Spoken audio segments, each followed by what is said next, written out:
Hello guys, good day. I'm Noor M. Sarki from B81C. So today, samahan niyo ako mag-travel pa uwi ng boarding house sa Barrio Dos. Let's go!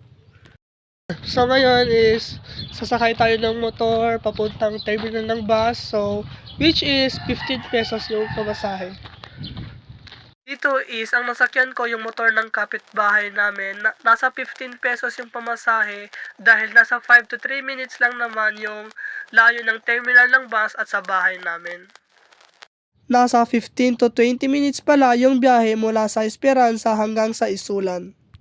Sobrang skip pala ng bus na nasakyan ko kaya hindi ako makapag-video ng maayos. Ay nagbibigay ng ticket at doon nakikita kung magkano yung nababayaran ng isang pasahero.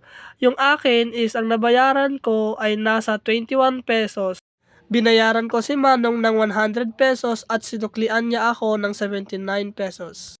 Dumating kami sa Isulan ng 9 AM pero ayon sa bus rules is kailangan nila maghantay ng pasahero hanggang 9:30 kaya naghintay kami ng 30 minutes sa loob ng bus.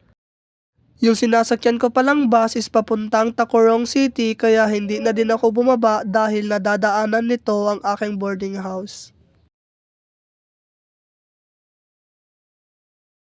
Nasa 5 to 10 minutes pala yung biyahe mula sa Isulan hanggang sa Barrio Dos.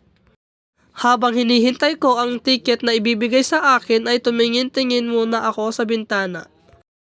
At nung dumating ang ticket ko and tinignan ko kung magkano is nasa 18 pesos pala ang student. Konting trivia lang po, ang Esperanza to Tacurong ay nasa 29 kilometers. Maraming salamat po sa panonood.